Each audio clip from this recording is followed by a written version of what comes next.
जय हिंद जय भारत। साथियों, सरफेसी अधिनियम को लेकर जो धारा 14 के अंतर्गत बैंक वाले सीजीएम में केस लगाते हैं, तो उसमें बोला जाता है कि उधारकर्ता को सुनने का कोई भी अधिकार नहीं है, मजिस्ट्रेट साहब को या जज साहब को। जिस कारण हम लोग कर्ज मुक्त भारत अभियान छत्तीसगढ़ टीम जो अपने स्तर पर प्रयास कर रही है, ये 2 जून 2024 को राजभवन का घेराव करने जाएगी।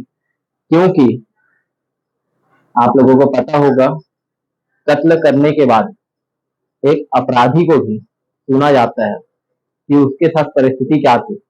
पर सरफेसी पे ऐसा नियम बना दिया गया है कि बैंक वाले और कोई भी सुनने को तैयार नहीं है कि हमारी परिस्थिति क्या है। हमने लोन लिया है तो हमारे ऊपर केस करके हमको बगैर सुने हमारे घर को, प्रॉपर्टी को नीलाम कर दिया जाएगा। तो आप सभी लोगों से विनती है, अनुग्रह करता हूँ, विनती करता हूँ, जितने ज्यादा लोग हो सके 2 जून को राजभवन का घेराव करने पहुंच जाएं। याद रखिए, 2 जून की रोटी होती है, 2 जून के लिए हम अपना हक का लड़ाई लड़ेंगे। रोटी तो हम खा लेंगे, मकान कहाँ से लाएंगे? जब मकान रहेगा तो उस घर में बैठ के हम खाना खा सकते हैं। तो 2 जून की रोटी के लिए संघर्ष है।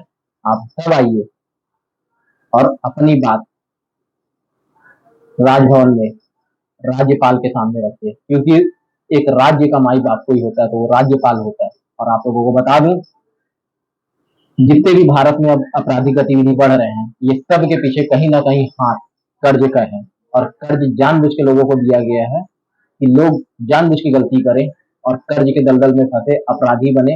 एक षड्यंत्र के तहत ये सब काम किया जा रहा है कि लोगों को मारा जा सके। तो अगर आपको अपनी जान बचानी है तो 2 जून याद रखिए, 2 जून को आना ही है।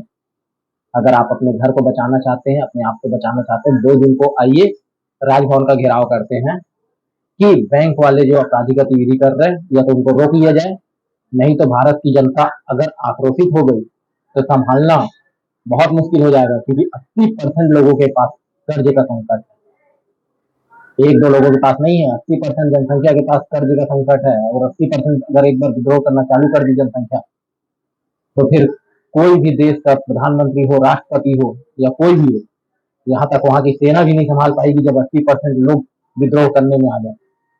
2 जून याद रखिए।